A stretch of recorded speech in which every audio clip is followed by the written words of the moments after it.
ஓம் சுக்லாம் வரதரம் விஷ்ணும் சசிவர்ணம் சதுர்புஜம் பிரசன்னவதனம் தியாயேத் சர்வவிக்னோபசாந்தயே சரஸ்வதி நமஸ்துப்யம் வரதே காமரூபிணி வித்யாரம்பம் கரிஷ்யாமி சித்திர்பவது மே சதா. ஓம் சதாசிவசமாரம்பாம் சங்கராச்சாரியமத்யமாம் அஸ்மதாச்சாரியபர்யந்தாம் வந்தே குருபரம்பராம். ஓம் ஸ்ருதிஸ்மிருதிபுராணானாம் ஆலயம் கருணாலயம் நமாமி பகவத்பாதம் சங்கரம் லோகசங்கரம். சங்கரம் சங்கராச்சாரியம் கேசவம் பாதராயணம் சூத்திரபாஷ்யகிருதௌ வந்தே பகவந்தௌ புனః புனः. ஈஸ்வரோ குருராத்மேதி மூர்த்திபேதவிபாஹினே व्योमवद्व्याप्तदेहाय दक्षिणामूर्तये नमः. ओं नारायणं पद्मभुवं वसिष्ठं शक्तिं च तत्पुत्रपराशरं च व्यासं शुकं गौडपदं महान्तं गोविन्दयोगीन्द्रमतास्य शिष्यं श्रीशङ्कराचार्यमतास्य पद्मपादं च हस्तामलकं च शिष्यं तन्तोटकं वार्तिककारमन्यान् अस्मद्गुरून् सन्ततमानतोऽस्मि. या देवी स्तूयते नित्यं विबुधैर्वेदपारकैः सा मे वसतु जिह्वाह्रे ब्रह्मरूपा सरस्वती. निधये सर्वविद्यानां विषजे भवरोगिणां गुरवे सर्वलोकानां दक्षिणामूर्तये नमः. கைவல்ய நவநீதம் 38வது பாடலை நாம் இதுவரை பார்த்திருக்கின்றோம். 38வது பாடலில் கற்பனை வந்தவாறு காட்டினோம் காண்பையெல்லாம் சொற்பனம் போலுமென்றே துணிந்தவன் ஞானியாவான் செற்புதை மழைக்காலம் போய் தெளிந்த ஆகாசம் போல அற்புத முக்தி சேரும் அபவாத வழியும் கேளாய். அப்போது இதுவரை அத்தியாரோபம் அபவாதம் அப்படிங்கிற விஷயங்களை நம்ம பார்த்துக்கிட்டு வரோம். அத்தியாரோபம் என்பது நாம் இல்லாத ஒன்றை பிரம்மத்தின் மீது ஏற்றி பார்ப்பது.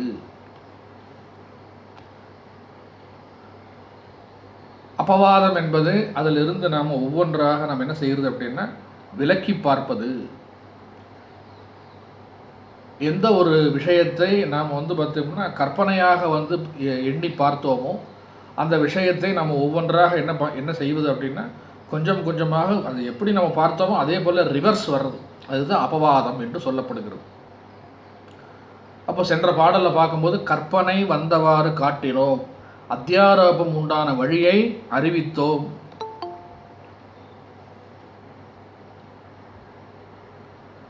அகங்காரம் முதலாக பிரபஞ்சம் அனைத்தும் கனவு உலகம் போல உண்மையில் இல்லாதது என்று சந்தேகமின்றி அறிந்தவனே ஞானி அப்படிங்கிறத பார்த்தோம். சொற்பனம் போலுமின்றி துணிந்தவன் ஞானியாவான் செற்புதை மழைக்காலம் போய் தெளிந்த ஆகாசம் போல. அப்போ ஞானம் வந்த பிறகு அவனுடைய மனநிலை எப்படி இருக்கின்றதுன்னா தெள்ளத் தெளிவாக இருக்கின்றது. எந்த விஷயத்தில் தெள்ளத் தெளிவாக இருக்கிறது அப்படின்னா இந்த உலகம், உடல், ஜீவர்கள் அனைவரும் என்ன பண்ணியிருக்காங்க அப்படின்னா இந்த பிரம்மத்தின் மீது ஆரோபிக்கப்பட்டிருக்கின்றது. அப்படிங்கிறத அவன் எப்படி தெரிஞ்சுக்கிறதா? குருவோட வாக்கியம், வேதாந்த வாக்கியங்கள், சிரவண மனன நிதித்தியாசனங்கள் ஓயாமல் இதை சிந்தனை செய்து. இந்த அபவாதம் அப்படிங்கிறது சாதாரணமாக வந்துடல. பல விஷயங்களில் அவன் என்ன பண்ணுறான், இந்த மாதிரி நிறைய அவன் கேள்வி ஞானம், நல்ல சாதுக்களுடைய கூட்டத்தில் பழகுதல், சன்மார்க்கத்தில் சேருதல், இப்படி பலவிதமான விஷயங்களில் அவன் என்ன பண்ணுறான், ஈடுபட்டு பிறகுதான் அவனுடைய விஷயங்கள்லாம் என்ன ஆகுதுன்னா ஞானத்திற்கு தகுதி அடைகின்றான். எடுத்த உடனே ஞானம் வந்துடாது. அப்போ இந்த இடத்துல இந்த துணிந்தவன் ஞானியாவான் அப்படின்னு சொல்லும்பொழுது துணிந்தவன் அப்படிங்கிறதுக்கு நிறைய மீனிங் நம்ம சேர்த்துக்கணும். அதைத்தான் ஆசிரியர் சொல்லுகின்றார். செற்புதை மழைக்காலம் போய் தெளிந்த ஆகாசம் போல அற்புத முக்தி சேரும் அபவாத வழியும் கேளாய். இப்போ முக்திங்கிறது என்ன அப்படின்னா அது கிடைக்காதது, அற்புத முக்தி தான். அற்புத முக்தி சேரும் அபவாத வழியும் கேளாய் அப்படின்னு சொல்கிறாரு. இந்த 39வது பாடல், அடுத்த பாடல் என்ன அப்படின்னு சொல்லி பார்த்தோமானால் அதுவும் அபவாதத்தை தான் சொல்லுகிறது. 40வது பாடலும் அபவாதத்தை தான் சொல்லுகிறது. அப்போ அபவாதம் அப்படின்னு சொல்லும்பொழுது ரெண்டு விதமாக ரெண்டு பாடலில் ஏன் சொல்லணும் அப்படின்னு சொல்லி பார்த்தோமானால், உத்தம அதிகாரிகளுக்கு 39வது பாடலிலும் மத்தியம அதிகாரிகளுக்கு 40வது பாடலிலும் இரண்டு விதமாக அபவாதம் விளக்கப்படுகிறது. அதாவது நீக்குகின்ற வழியை இரண்டு விதமாக நாம் என்ன பண்ண போகிறோம், பார்க்க போகிறோம். அதுதான் இந்த 39வது பாடல். 39வது பாடலை நான் வாசிக்கிறேன். அறவன்று கயிறென்றார் போல், அறவன்று கயிறென்றார் போல், ஆளன்று தறி என்றார் போல், ஆளன்று தறி என்றார் போல், குறவன் சொல் உபதேசத்தால், குறவன் சொல் உபதேசத்தால், கூறு நூல் ஒளியை கொண்டு, கூறும் நூல் ஒளியை கொண்டு, புறமன்று புவனமன்று, புறமன்று புவனமன்று, பூதங்களன்று ஞான, பூதங்களன்று ஞான, திறமென்னும் பிரமமென்று, திறமென்னும் பிரமமென்று, தெளிவதே அபவாதம் காண். தெளிவதே அபவாதம் காண். இதுக்கு விளக்கம் படிங்க. இது பாம்பு இல்லை கயிறு என்று தெளிந்தார் போலவும், இவ்வடிவம் கள்ளன் அன்று கட்டைதான் என்று தெளிந்தார் போலவும், குரு உபதேசத்தாலும் சாஸ்திர விசாரணையினாலும் இது சரீரம் அன்று, இது உலகம் அன்று, இவை பூதங்கள் அல்ல, இவை உறுதியாக பிரம்மமே என ஐயமின்றி தெளிவதே அபவாதமாம். இதில் நம்ம ஏற்கனவே பார்த்தது தான். கயிற்றில் பாம்பையும் தரியில் கள்ளனையும், அப்புறம் மேகக்கூட்ட இந்த மேகத்தில் நீல நிறத்தையும் காணலில் நீரையும், இந்த உதாரணங்கள்லாம் பார்த்தது தான். அதனால தான் அந்த உதாரணத்தையே ஆசிரியர் என்ன பண்ணுறாரு, சொல்லுகின்றார். அப்போ அறவென்று கயிறென்றார் போல், ஆளன்று தறி என்றார் போல், ரெண்டாவது குறவன் சொல் உபதேசத்தால், கூறு நூல் ஒளியை கொண்டு. இப்போ நம்ம பல வகுப்புகளில் பார்த்துக்கிட்டே வந்தோம். இந்த ஸ்தூல பிரபஞ்சம், சூக்ஷ்ம பிரபஞ்சம், காரண நிலையிலும் ஸ்தூல நிலையிலும் சூக்ஷ்ம நிலையிலும் எப்படியெல்லாம் அது படைக்கப்பட்டது. மாயையிலிருந்து மகத்தத்துவம் தோன்றியது, மகத்தத்துவத்திலிருந்து அகங்காரம், அகங்காரத்திலிருந்து முக்குணங்கள், முக்குணங்களிலிருந்து தமஸ் ரஜஸ் சத்துவம், சத்துவப்பிரதான மாயையிலிருந்து என்ன தோன்றியது, ரஜஸ் பிரதான மாயையிலிருந்து என்ன தோன்றியது, தமப்பிரதான மாயையிலிருந்து என்ன தோன்றியது, தமஸ் இரண்டாக பிரிந்தது. தமஸ் எப்படி இரண்டாக பிரிந்தது, விக்ஷேபம் ஆவரணம் என்று இரண்டாக பிரிந்தது. அப்படிங்கிறதெல்லாம் வரிசை கிரமமாக நாம் என்ன பண்ணிக்கிட்டு இருக்கோம், பார்த்து கொண்டு வந்தோம். இப்போ அத்தனை விஷயங்களையும் நம்ம என்ன பண்ண போகிறோம் அப்படின்னா, ஆரோப்பம் அது பார்த்திங்கன்னா எல்லாமே ஏற்றி வைக்கப்பட்டது, கற்பனையாக பார்க்கப்பட்டது, கற்பனையாக உருவாக்கப்பட்டது. கற்பனையாக உருவாக்கப்பட்டது கற்பனை தான் அப்படிங்கிறது எந்த திருஷ்டியில் அப்படின்னு சொல்லி பார்த்தோமானால், பிரம்மத்தின் திருஷ்டியில்.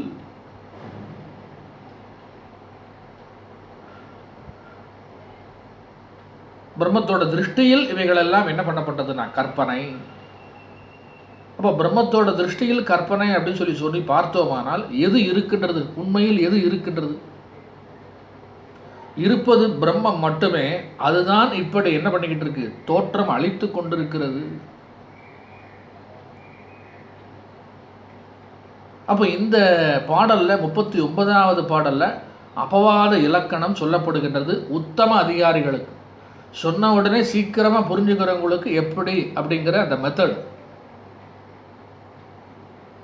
அப்போ உலகம் உயிர்கள் அனைத்தும் பிரம்மத்தின் மீது மாயையானால் என்ன பண்ணுகிறது, தோன்றுகிறது. அப்போ உலகத்தில் நம்ம பார்க்கக்கூடிய விஷயங்கள்லாம் எப்படி பார்க்கணும், நம்ம உண்மையிலேயே வேதாந்தம் படித்தால், ஆன்மீகத்தில் நல்ல சிறந்தவனாக இருந்தால், சன்மார்க்கத்தில் இருப்பவனாக இருந்தால், இந்த உலகம் நமக்கு எப்படி தோன்றும். நமக்கு முன்னாடி இருந்த ஆச்சாரியர்கள், ஞானி, இந்த நிறைய புஸ்தகங்கள்லாம் கொடுத்துருக்காங்களே, உபனிஷத் ப்ளஸ் அப்புறம் இந்த பிரம்மசூத்திரம், பகவத்கீதை, இந்த புஸ்தகங்கள்லாம் கொடுத்துருக்காங்களே, இந்த புஸ்தகத்துக்கெல்லாம் உரை எழுதியிருக்கிறார்களே, அவர்களெல்லாம் இந்த உலக விஷயங்களை எப்படி நோக்கினார்கள், எப்படி பார்த்தார்கள் அப்படின்னு சொல்லி பார்க்கும்போது நமக்கு என்ன ஒரு விஷயம் வருது அப்படின்னா, அவர்கள் அனைவரும் இந்த உலகத்தை உலகமாகவே பார்க்கவில்லை, உலகமே இறைவனாக பார்க்கப்பட்டது, உலகமே ஈஸ்வரனாக பார்க்கப்பட்டது. உலகம் ஈஸ்வரனுக்கு அந்நியமாக இல்லை, உலகம் இறைவனுக்கு அந்நியமாக இல்லை, உலகம் பிரம்மம்தான் அப்படி என்று பார்க்கப்பட்டது. இது எப்படி நமக்கு தெரிகின்றது? அவர்கள் எப்படி பார்த்தார்கள் என்கிறது நமக்கு எப்படி தெரியும்? அப்படின்னா அவர்களுடைய பாடல்களின் மூலம் நமக்கு என்ன ஆகுது தெரிகின்றது. குருஸ்தானத்தில் இருந்தவர்கள், நமக்கு முன்னாடி இருந்த ஆச்சாரியர்கள் இந்த உலக விவகாரத்தை, அவருடைய திருஷ்டி எப்படி இருந்தது அப்படிங்கிறது அவருடைய வரிகளாலேயே நாம் என்ன பண்ணியிருக்கோம், பார்த்திருக்கின்றோம். அதனால்தான் இந்த பாடல்ல ஒரு வரி சேர்த்திருக்கின்றார். குறவன் சொல் உபதேசத்தால் கூறு நூல் ஒளியை கொண்டு. எந்த ஆச்சாரியர்களும் எந்த சுவாமிகளும் என்ன பண்றதில்ல, நான் சொன்னேன் என்று சொல்லவில்லை. இந்த உலகத்தை நீ எப்படி பார்க்க வேண்டும், எப்படி கருத வேண்டும், எப்படி எடுத்துக்கொள்ள வேண்டும் என்று நான் சொல்லுகின்றேன் என்று யாரும் சொல்லவில்லை. சாஸ்திரம் சொல்லுகின்றது, உபனிஷத் சொல்லுகின்றது, பகவத்கீதையில் பகவான் கிருஷ்ணர் சொல்லுகின்றார். அப்படிதான் சொல்றாங்களே ஒழிய யாரும் நான் சொல்லுகின்றேன் கேளுங்கள் என்று சொல்லவில்லை. சாஸ்திரத்தில் இப்படி சொல்லப்பட்டிருக்கு, குரு இப்படி சொல்லி இருக்கின்றார், அதனால நானும் என்ன பண்றேன், அதை அப்படியே நான் பின்பற்றுகின்றேன். சதாசிவ சமாரம்பாம் சங்கராச்சாரிய மத்தியமாம் அஸ்மத் ஆச்சாரிய பர்யந்தாம் வந்தே குரு பரம்பராம்.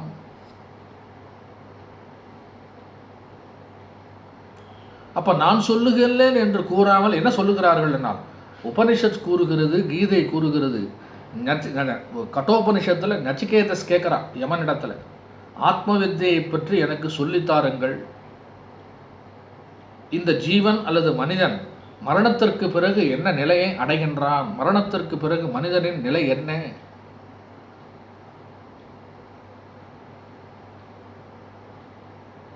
அப்படிங்கிற விஷயத்தை யமதர்மராஜனிடம் யமலோகத்துல போய் நச்சிகேதஸ் என்ன பண்றான், கேட்கிறான். அவர் அந்த ஆத்ம வித்தியை பற்றி என்ன பண்றாரு, சொல்லி தருகின்றார். அப்ப குறவன் அப்படின்னு சொல்லி சொன்ன முனிவன் அல்லது குரு, அந்த குருவும் என்ன செய்கின்றார், வேதாந்தத்தில் இருக்கின்ற சாஸ்திரத்தில் இருக்கின்ற விஷயங்களை நன்றாக புரிந்து கொண்டு என்ன பண்றாரு, அதிலிருந்து சிறிதும் விலகாமல் சிறிதும் பிறழாமல் என்ன பண்றாரு, விஷயத்தை உள்ளதை உள்ளபடி சொல்லுகின்றார். அப்ப ஆத்மாவை நம்மளால என்ன பண்ண முடியாது, நம்மளாவே புரிஞ்சிக்க முடியாது. பெரியவங்க என்ன சொல்லி கொடுத்துருக்காங்களோ அது பிரகாரம் தான் புரிஞ்சிக்க முடியும். அதனால இங்க என்ன சொல்றார் ஆசிரியர், தேசிகர் உபதேசித்த வாக்கியத்தினால், குறவன் சொல் உபதேசத்தால் அப்படின்னு சொல்லி சொல்றார். குறவன் அப்படின்னு சொல்லி சொன்னா குரு, தேசிகன். தேசிகன்னா உயர்ந்த நிலையில் இருப்பவர், சன்மார்க்கத்தில் இருப்பவர். தர்க்கத்தினாலெல்லாம் ஆத்மாவை புரிந்து கொள்ள முடியாது, கேவல தர்க்கத்தினால் ஆத்மாவை புரிந்து கொள்ள முடியாது.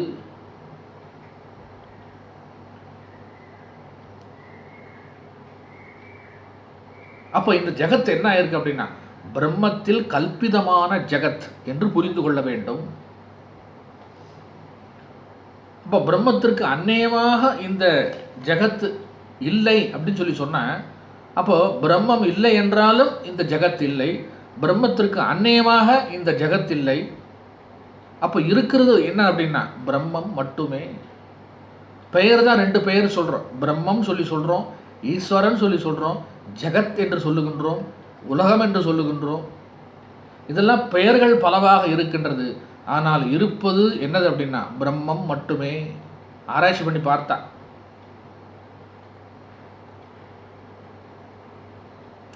அது எப்படி புரிஞ்சுக்கிறது அப்படின்னா, இந்த உதாரணத்தை தான் சொல்றோம். கயிற்றுக்கு அந்நியமாக பாம்பு இல்லை. கயிறு இல்லை என்றால் பாம்பு என்ன வராது, தோற்றத்துக்கே வராது.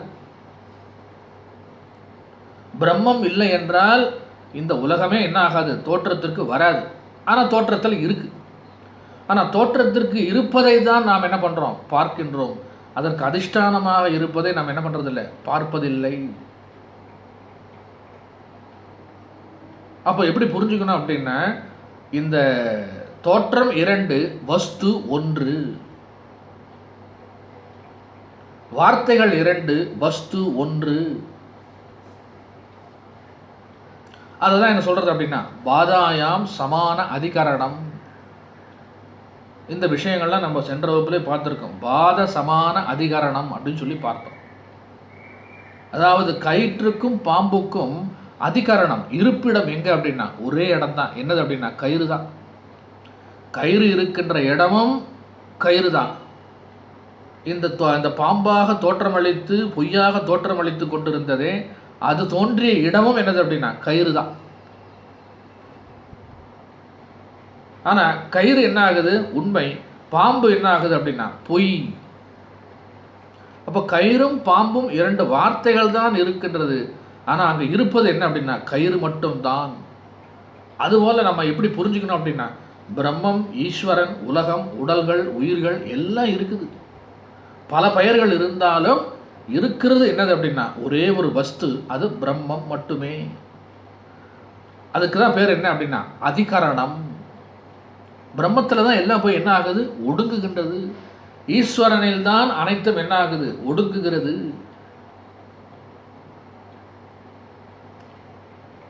அப்போ நாம் எதை நீக்குகின்றோம் அப்படின்னு சொல்லி பார்த்தோமானால் பெயர்களை நீக்குகின்றோம், உருவங்களை நீக்குகின்றோம், பொய்யை நீக்குகின்றோம். உண்மையை ஒரு நாளும் நீக்க முடியாது. உண்மையை என்ன பண்ண முடியாது, ஒரு நாளும் நீக்க முடியாது. பொய்யை நீக்க முடியும். அதே போல இந்த உடலுக்கும் ஆத்மாவுக்கும் அதிகரணம் என்ன அப்படின்னா ஆத்மா ஒன்றே. இந்த உடல் இருக்கு, உடலுக்குள்ளர ஆத்மா இருக்கு அல்லது பிரம்மம் என்று ஒன்று இருக்கின்றது. அதுதான் மகா வாக்கியங்கள்லாம் சொல்லுகின்றது. அயம் ஆத்மா பிரம்மம், தத்துவமசி, அகம் பிரம்மாஸ்மி, பிரஜானம் பிரம்மம். எல்லாம் ஒரே விஷயத்தை தான் சொல்லுது, ஒரே அர்த்தத்தை தான் கொடுக்குது. ஆனால் 4 வாக்கியங்கள் சொல்லப்படுகிறது.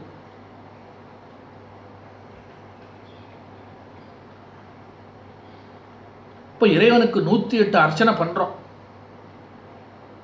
ராமனுக்கோ இல்லை சீதைக்கோ இல்லை விஷ்ணுக்கோ இல்லை பிரம்மாவுக்கோ விநாயகருக்கோ ஏதோ ஒரு தெய்வத்துக்கு 108 அர்ச்சனை பண்ணுறோம். 108 நாமங்கள் இருந்தாலும் அங்கே தென்படுவது என்ன அப்படின்னா ஒன்று மட்டுமே. அங்கே இருப்பது ஒன்று மட்டுமே. ஒரே ஒரு தெய்வத்துக்கு தான் 108 விதமாக நாம் என்ன பண்ணுறோம் அர்ச்சனை செய்கின்றோம். அப்போ 108 போற்றியும் நாம் என்ன பண்ணுறோம் அப்படின்னா சொல்லுகின்றோம். ஒரு தெய்வத்துக்கு தான் சொல்லப்படுகின்றது ஒழிய பல தெய்வங்களுக்கு இல்லை. அதே போல சகஸ்ரநாமம் அப்படிதான். 1000 நாமங்கள் என்ன பண்ணப்படுகிறது சொல்லப்படுகிறது.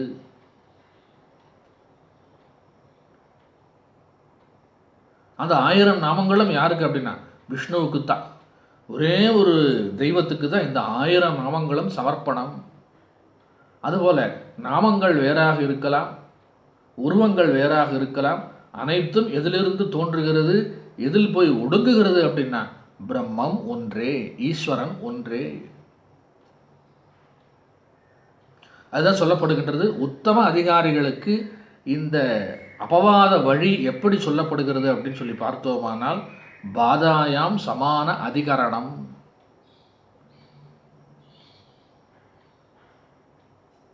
பாத சமானாதிகரணம். 2 விதமான பொருள்களும் ஒரே இடத்துல தான் இருக்கு. ஆனால் ஒன்று பொய்யானது, இன்னொன்று உண்மை. அந்த உண்மை எதற்கு ஆதாரமாக இருக்குது அப்படின்னா இந்த தோன்றி மறைகின்ற பொய்க்கு என்னவா இருக்கு, அது ஆதாரமாக இருக்கிறது. அது சொல்றார் இந்த இடத்துல, குறவன் சொல் உபதேசத்தால் கூறு நூல் ஒளியை கொண்டு. கூறு நூல் ஒளி அப்படின்னு சொல்லி சொன்னா சாஸ்திர விவேகம் மற்றும் குருவினுடைய உபதேச வழி.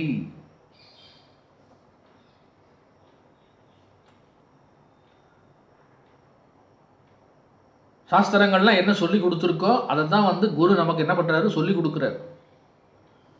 அப்போ கூறு நூல் உபதேசம் அப்படிங்கிறது சாஸ்திரம். கூறு நூல் ஒளியை கொண்டு அப்படின்னா சாஸ்திரத்தில் இருக்கின்ற விஷயங்களை குரு என்ன பண்றாரு சொல்லி கொடுக்கின்றார். அதை உபதேசமாக குரு என்ன பண்றாரு சொல்லி கொடுக்கின்றார். அதான் தத்துவபோதத்தில் ஸ்ரத்தா கீதிருஷி அப்படின்னு சொல்லும் பொழுது,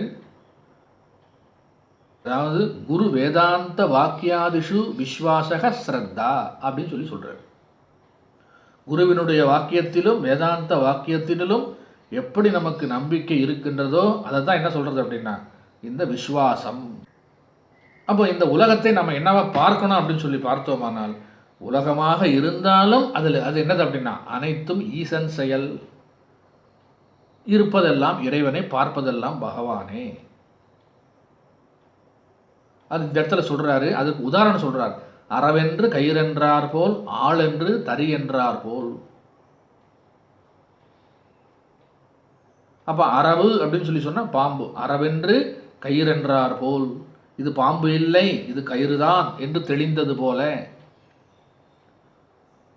அப்புறம் ஆளன்று தறி என்றார் போல். தறி அப்படின்னா கட்டை அல்லது ஸ்தம்பம். அது இரவு நேரத்தில் பார்க்கும்போது எப்படி தோன்றியது? ஒரு மனிதன் நிற்பது போல தோன்றியதே, அது கிடையாது.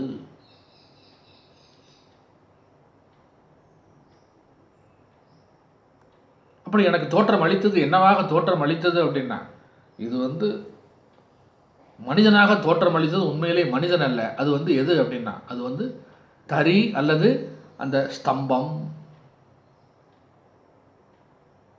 அப்போ நமக்கு தோற்றம் அளித்ததெல்லாம் என்னது அப்படின்னா கற்பனை.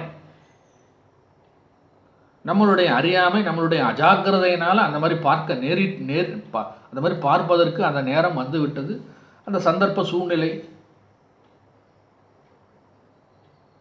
அப்புறம் அதில் இன்னொரு விஷயம் இருக்குது. என்ன அப்படின்னா, அந்த கயிறு இல்லாமல் என்ன கிடையாது, பாம்பு கிடையாது. அந்த ஸ்தம்பம் அல்லது தறி அல்லது கம்பம் அல்லது கட்டை இல்லாமல் என்ன கிடையாது, மனிதன் கிடையாது.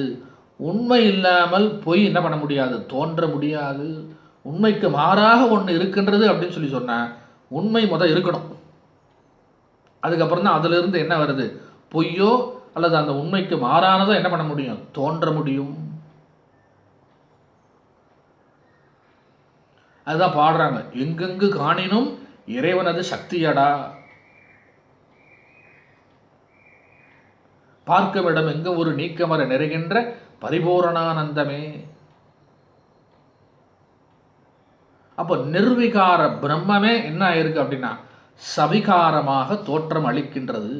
நிர்விகார பிரம்மம் அப்படின்னு சொல்லி சொன்ன விகாரம் அடையாதது, பந்தப்படாதது, எந்த விதமான தோற்றத்தினாலும் எந்த விதமான பாகுபாடிலும் அதில் என்ன கிடையாதுன்னா பாதிப்பு வருவதில்லை. எதற்கு அப்படின்னா பிரம்மத்திற்கு. நிர்விகார பிரம்மமே நம்முடைய பார்வைக்கு என்ன இருக்கு அப்படின்னா சவிகாரமாக தோற்றம் அளிக்கிறது. அப்போ நாம் என்ன பண்ண முடியாது அப்படின்னா, இந்த உலகத்தை தவிர்த்து கடவுளை நாம் என்ன பண்ண முடியாது, பார்க்க முடியாது. உலகத்திலேயே நீ என்ன பண்ற அப்படின்னா கடவுளை பார், மனிதனில் கடவுளை பார், உலகத்தில் கடவுளை பார், பஞ்சபூதங்களில் கடவுளை பார், இயற்கையில் கடவுளை பார், ஓடுகின்ற நீரிடத்திலும், அப்புறம் வீசுகின்ற காற்றினிடத்திலும், மலைகளிடத்திலும், மரங்களிடத்திலும், அனைத்திலும் என்னத்தை பார் அப்படின்னா கடவுளை பார், ஈஸ்வரனை பார், பிரம்மத்தை பார். அப்போ நம்முடைய திருஷ்டி என்ன பண்ணிக்கணும் அப்படின்னா மாற்றிக்கொள்ள வேண்டும். உலகத்தை தவிர்த்து நம்மளால் என்ன பண்ண முடியாது, கடவுளை பார்க்க முடியாது. உலகத்தின் வழியாகத்தான் நாம் என்ன பண்ணியாக்கணும், கடவுளை பார்க்க முடியும்.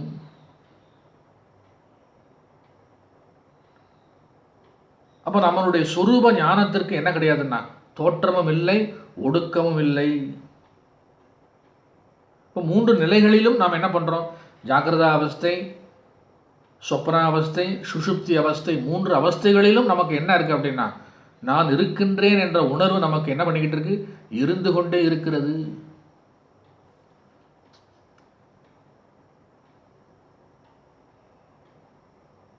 அப்போ நான் இருக்கின்றேன் என்ற உணர்வு 3 நிலைகளிலும் நமக்கு ஸ்திரமாக இருக்குது, நல்லா தெரியுது. அப்படி தெரியும் பொழுது நாம் அந்த நிலை என்னது அப்படின்னா நான் இருக்கின்றேன் என்ற ஞானம், அந்த அறிவு என்ன இருக்குது அப்படின்னா அது எப்பொழுதும் மறைவதில்லை. அப்போ அந்த 3 நிலைகளிலும் நம்ம என்ன பண்ணுறோம் அப்படின்னா அந்த அறிவு, அந்த நான் என்கின்ற உணர்வு, அந்த சைதன்யம் என்பது ஒடுங்குதா அல்லது மறுபடியும் தோன்றுகிறதா அப்படின்னா கிடையாது. அது எப்பொழுதும் இருந்து கொண்டே இருக்கிறது. அது தோன்றுவதும் இல்லை, ஒடுங்குவதும் இல்லை, மறைவதும் இல்லை.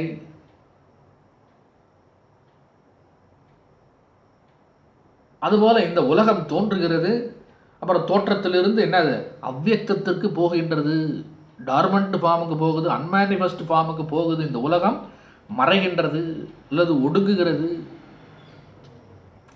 ஒடுக்கமும் தோற்றமும் நடந்து கொண்டிருந்தாலும் இந்த சொரூப ஞானத்திற்கு, இந்த நான் என்கின்ற உணர்வுக்கு, இந்த சாட்சியாக இருக்கின்ற ஒரு விஷயத்திற்கு என்ன கிடையாது அப்படின்னா, அது ஒடுங்குவதும் இல்லை, மறைவதும் இல்லை. அது என்றும் சாட்சியாகத்தான் இருக்கிறது, என்றும் பார்த்து கொண்டே இருக்கிறது. அதை அப்படியே என்ன பண்ணணும் அப்படின்னா பிரம்மத்திற்கு அப்ளை செய். உலகம் தோன்றினாலும் மறைந்தாலும், அது எப்படி நடந்தாலும், என்ன நடந்தாலும், அது ஒன்று இருந்து கொண்டே இருக்கின்றது.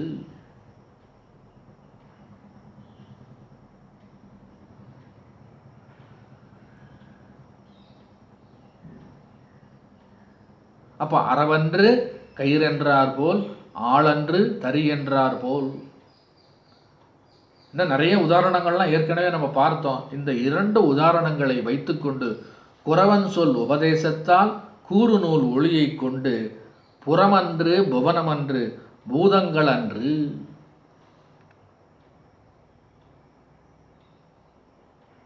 இப்போ இந்த உதாரணத்தை அப்படியே நம்ம என்ன பண்ணணும் அப்படின்னா திருஷ்டாந்தத்தை தாஷ்டாந்தத்துக்கு நம்ம மாற்றணும். அப்படியே அதை வந்து ரீப்ளேஸ்மெண்ட் பண்ணணும்.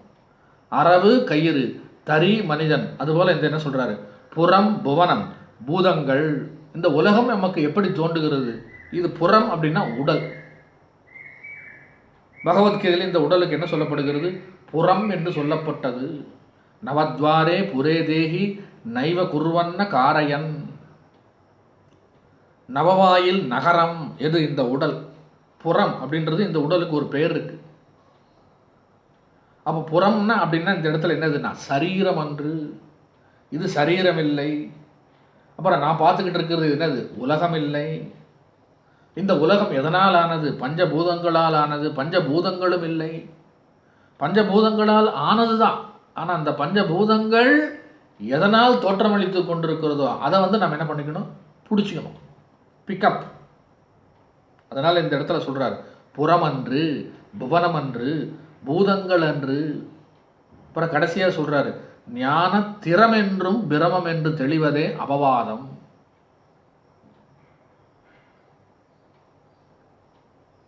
ஞான திறம் அப்படின்னு சொல்றாரு. ஸ்திரமான அனுபவ ஸ்ருதி யுக்தி அனுபவ ஞானம். இது நம்ம எங்கிருந்து பெறுவது அப்படின்னா குருவினிடத்தில் அவர்கள் எப்படி இந்த அபவாத வழியை கையாண்டார்கள், எப்படி புரிந்து கொண்டார்கள் என்பதை அவர்களிடத்தில் கேட்டு நாம் தெளிவடைவது தான் என்னது அப்படின்னா திறம்.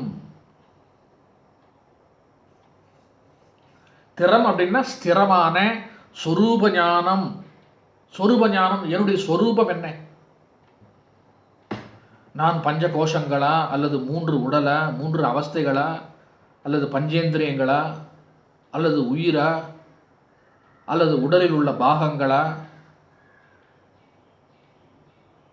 இப்போ நான் என்று சொல்லும் பொழுது எதை நான் என்று நான் சொல்லுகின்றேன்? அறியாமையில் சொல்லும் பொழுது, அஜ்ஞானத்தில் சொல்லும் பொழுது, விஷயம் தெரியாதவன் சொல்லும் பொழுது நம்ம எப்பொழுதுமே இதைத்தான் குறிப்பிடுகின்றோம். இந்த சரீரத்தை தான் குறிப்பிடுகின்றோம். என்னுடைய கை, என்னுடைய உடல், என்னுடைய முகம். அப்போ அதெல்லாம் சொல்லும் பொழுது நம்ம இந்த இடத்துல என்ன சொல்லுவதுன்னா சந்தேகம் இல்லாமல் திறமென்னும் பிரமம் என்று தெளிவதே அபவாதம். அபவாதம் அப்படிங்கிறதுக்கு மீனிங் என்ன அப்படின்னா சந்தேகம் இல்லாமல் தெளிவாக புரிந்து கொள்வது தான் என்னது அபவாதம். அத்தியாரோபம் என்பது நம்ம இஷ்டத்துக்கு நம்ம என்ன பண்ணுறது அப்படின்னா எதை வேண்டுமானாலும் இல்லாததை ஏற்றி பார்ப்பது, அது அத்தியாரோபம். அதுக்கும் ஒரு கிரமங்கள்லாம் சொல்லப்பட்டது. இப்போ அபவாதம் சொல்லும் பொழுது சந்தேகம் இல்லாமல் நிச்சயமாக ஸ்திரமாக, அது எதை அடிப்படையில் அப்படின்னா சாஸ்திரத்தின் அடிப்படையில், குருவினுடைய உபதேச வாக்கியங்களின் அடிப்படையில். இதுவரை நம்ம கைவல்ய நவநீதத்தில் பாடல்கள் என்னென்னலாம் பார்த்தோமோ, இந்த சிருஷ்டி கிரமங்கள்லாம் எப்படி சொல்லப்பட்டது, அந்த சிருஷ்டிக்கு முன்னாடி இந்த சிருஷ்டியோட தன்மை என்ன, இந்த படைப்போட உண்மைத்தன்மை என்ன அப்படிங்கிறத நம்ம வந்து பார்த்தோமே.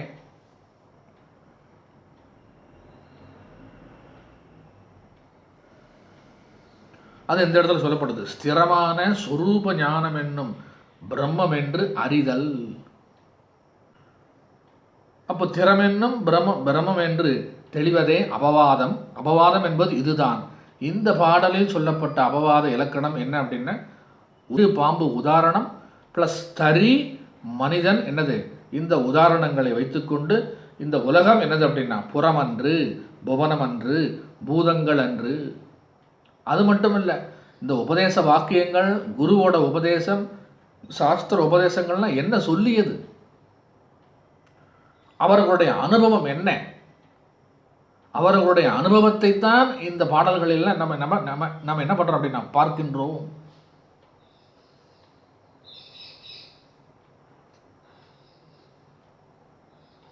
அப்போ நமக்கு முன்னாடி இருந்த பெரியவர்களுடைய அனுபவம் இந்த புஸ்தகங்களாகவும் பாடல்களாகவும் என்ன பண்ணப்பட்டது, எழுதி வைக்கப்பட்டது. அந்த அனுபவமும் ஸ்ருதி ப்ளஸ் யுக்தி. ஸ்ருதி அப்படின்னு சொல்லி சொன்னால் வேதாந்தம் அல்லது அந்த மேலான விஷயங்கள் சொல்லப்பட்ட வேதம், அந்த வாக்கியங்கள் ஸ்ருதி வாக்கியம். யுக்தி அப்படின்னு சொல்லி சொன்னால் உதாரணங்கள். உதாரணங்கள்லாம் இங்கே சொல்லப்பட்டிருக்கு இல்லையா, இந்த கயிறு பாம்பு உதாரணங்கள், தறி அல்லது அந்த மனிதன் உதாரணம். இந்த உலகத்தை நம்ம எப்படி பார்க்க வேண்டும், எப்படி புரிந்து கொள்ள வேண்டும், அதனுடைய உண்மை தன்மை என்ன அப்படிங்கிறதுக்கு புறமன்று, புவனமன்று, பூதங்கள் அன்று, இதெல்லாம் இல்லை நேதி மார்க்கம். இதெல்லாம் நம்ம ஏற்கனவே படிச்சிருக்கோம். அதத்யாவிருத்தி லக்ஷணம். இதுவல்ல அப்படிங்கிறது ஒவ்வொன்றா நம்ம என்ன பண்ணுறது அப்படின்னா நெகேட் பண்ணிக்கிட்டே வர்றது. இல்லை என்று நம்ம அதை தள்ளுபடி பண்ணிக்கிட்டே வர்றது, நெகேஷன்.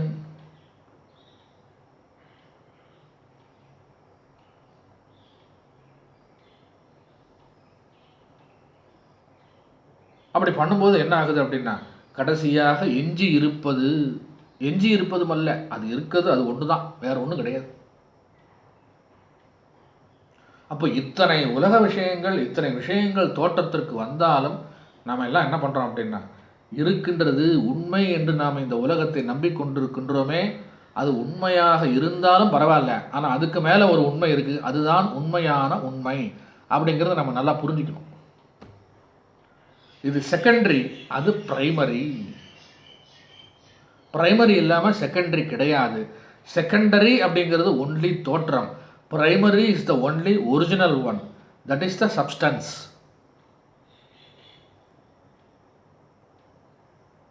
அப்படின்றத புரிஞ்சுக்கணும். அறவென்று கயிறென்றார் போல், ஆளென்று தறி என்றார் போல் அப்படிங்கிறது இந்த 39வது பாடல்.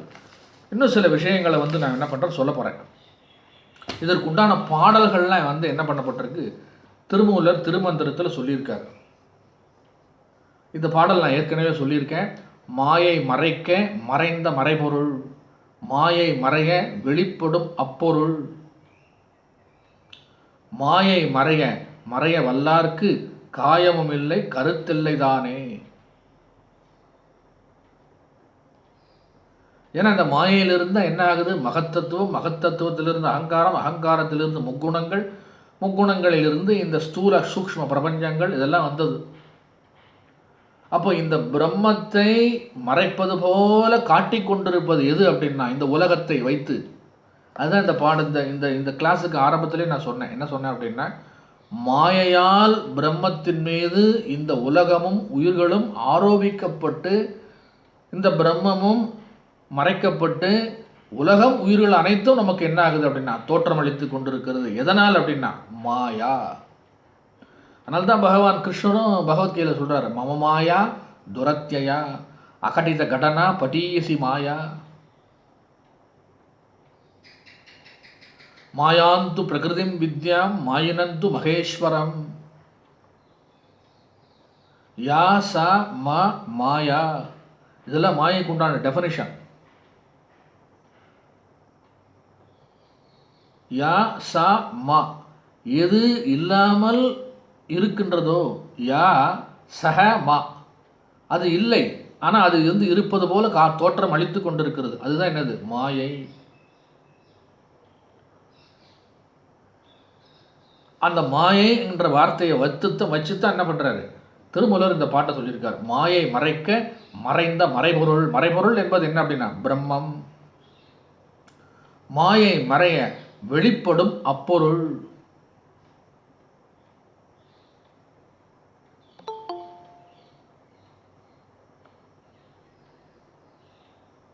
மாயை மறைய மறைய வல்லார்க்கு, அல்லது மாயை மறைய மறைக்க வல்லார்க்கு காயமும் இல்லை கருத்தில்லை தானே. காயமும் இல்லை கருத்தில்லை அப்படின்னு சொன்னா உடல் அபிமானம் போயாச்சு. இந்த உடல் அபிமானத்தால் அகங்காரம் இல்லை, கருத்தில்லை. அகங்காரம் இல்லை, தன்னை யார் என்று உணர்ந்து விட்டால் இந்த உலகமே என்னது அப்படின்னா இல்லை. உலகம் இல்லை அப்படின்னு சொன்னா உலகத்தை பார்ப்பதற்கு பதிலாக ஈஸ்வரனையோ அல்லது பிரம்மத்தையோ அல்லது அதிஷ்டானத்தையோ இந்த உலகத்தின் மூலமாக இந்த ஞானி என்ன பண்றாரு? பார்க்கின்றார். அதே மாதிரி ஒரு பாடல் இருக்கு.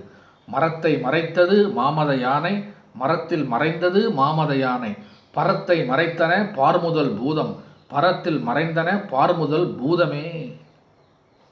ஏன்னா இந்த பாடல்ல சொல்லியிருக்காரு, புறமன்று புவனமன்று பூதங்கள் அன்று. ஏன்னா பஞ்சபூதங்கள் தான் நம்மளை என்ன பண்ணிக்கிட்டு இருக்கு? மறைத்து கொண்டு இருக்கிறது. அதனால திருமூலர் இந்த பாடலை பாடுறார். பரத்தை மறைத்தன பார்முதல் பூதம். பரம்னா என்னது அப்படின்னா பிரம்மம், வஸ்து, சுத்த சைதன்யம். அப்புறம் நம்ம பிரம்மத்தை பார்த்தோமானால், பிரம்மத்தை நாம் உணர்ந்தோமானால், பரத்தில் மறைந்தன பார்முதல் பூதமே. தங்கத்தை பார்க்கின்றோம், தங்கத்தை பார்த்தால் ஆபரணம் இல்லை, ஆபரணத்தை பார்த்தால் தங்கம் இல்லை. ஆனா ஆபரணத்துக்கு சப்ஸ்டன்ஸ் எது அப்படின்னா தங்கம் தான். அது அடுத்த பாடல்ல வரப்போகுது. அப்போ இந்த பிரம்மத்தில் தவறுதலாக புரிந்து கொள்ளப்பட்ட உலகம் என்ன பண்ணப்படுகிறது? நீக்கப்படுகிறது.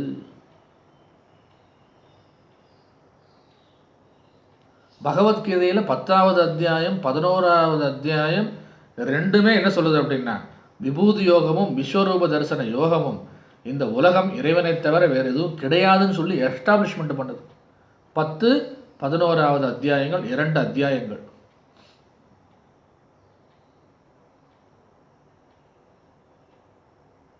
அப்போ முதல்ல நம்ம என்ன நினைக்கிறோம் அப்படின்னா உடலும் நானும் ஒன்று. இந்த உடல் இருக்கேன், இந்த இந்த கைவல்ய நவநீதத்தை படிக்கிறதுக்கு முன்னாடியே சிஷ்யன் என்ன சொன்னான்? இந்த ஆரம்பத்தில் சொன்னான், தேகம் ஒன்று இருக்கின்றதே, அதுதானே இருக்கு, தேகியை நான் காணவில்லை என்று சொன்னானே. அப்புறம் தேகி இருக்கின்றான் என்று சொன்ன பிறகுதான் என்ன பண்றான்? அப்படி இருந்தால் எனக்கு கண்ணுக்கு தெரிய வேண்டுமே அப்படின்னு சொல்லி கேட்டான். அப்போ ஆரம்பத்தில் நம்ம என்ன நினைச்சோம் அப்படின்னா உடலும் இந்த நான் என்று சொல்லுகின்ற தேகியும் ஒன்று என்று நினைத்தோம். அதிலிருந்து ஒரு ஸ்டெப் இப்போ மேலே வந்தாச்சு. என்ன அப்படின்னா மற்றவர் உடலும் நானும் வேறு என்று நினைக்க ஆரம்பித்தோம். இந்த உடலில் இருக்கின்ற அந்த பிரத்யகாத்மன் சிதாபாசன், அந்த பூரண வஸ்து என்ன ஆச்சு அப்படின்னா முதல்ல எனக்கு அதுவும் உடலும் ஒன்று என்ற அபேத புத்தி இருந்தது. பிறகு பேத புத்தி என்ன பண்ணப்பட்டது? உண்டாக்கப்பட்டது. பேத புத்தி வந்த பிறகு என்னாச்சு அப்படின்னா மற்ற உடல்கள் மற்ற உயிர்களில் இருக்கின்ற அந்த சைதன்யமும் நானும் வேறு அப்படிங்கிற அடுத்த அபேத புத்தியை பற்றி நம்ம என்ன பண்ணோம் அப்படின்னா சிந்தனை பண்ண ஆரம்பித்தோம். நமக்கும் நம்முடைய உடலுக்கும் இருக்கின்ற அபேத புத்தி போய் பேத புத்தி வந்தது. அதே போல் மற்ற உயிர்களுக்கும் உடல்களுக்கும் எனக்கும் உள்ள இந்த அபேத புத்தி என்னாச்சு அப்படின்னா இப்போ மற்றவர் உடலும் நானும் வேறு அப்படிங்கிற பேத புத்தி ஏற்கனவே இருந்தது. அதுவும் என்ன பண்ணப்பட்டது? அதுவும் நானும் ஒன்றே. என் உடலில் இருக்கின்ற மற்ற உடல்களில் இருக்கின்ற அந்த சைதன்ய வஸ்து எல்லாம் என்னது? ஒன்று தான். அதுதான் பகவத்கீதையில் பகவான் கிருஷ்ணர் சொல்றார், ஈஸ்வரக சர்வபூதானாம். எல்லா பூதங்களிலும் எல்லா உயிர்களிலும் நான் தான் என்ன பண்ணிட்டு இருக்கேன்? வீட்டு இருக்கின்றேன். அப்போ 2வது ஸ்டெப் என்ன அப்படின்னா மற்றவர் உடலும் நானும் வேறு என்பதை நாம் என்ன பண்றோம்? தவறாக புரிந்து கொண்டோம் என்பதை புரிந்து கொண்டோம். அப்புறம் 3வது ஸ்டெப் என்ன அப்படின்னா நம் உடலும் நாமும் வேறு என்கின்ற அந்த விஷயம் என்னது அப்படின்னா அது சரியாக புரிந்து கொள்ளப்பட்டது.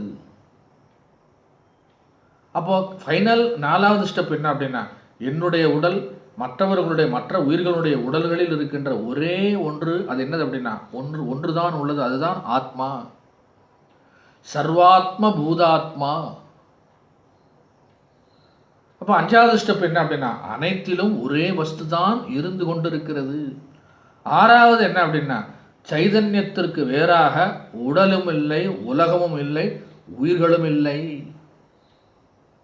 இப்போ ஆரம்பத்திலிருந்து பாருங்க, முதல்ல இருந்து நான் வேறு, உடல் வேறு, என்னுடைய உடல் வேறு, நான் வேறு, மற்றவர் உடல் வேறு, நான் வேறு.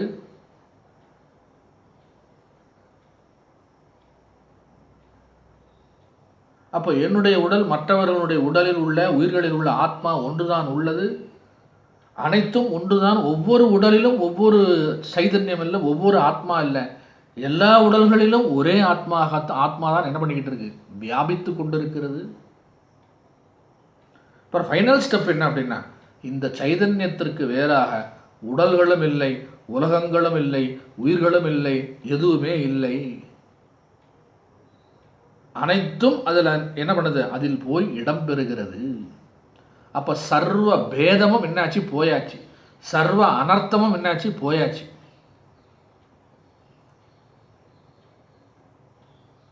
அதான் ஈசாவாஸ்யம் உபனிஷத் சொல்லுது, ஈசாவாஸ்யம் இதம் சர்வம் யத்கிஞ்சித் ஜகத்யாம் ஜகத்து தேன தெக்தேன புஞ்சீதாக மாகிருத கஸ்யஸ்வித்தனம். ஈசாவாஸ்யம் இதம் சர்வம்.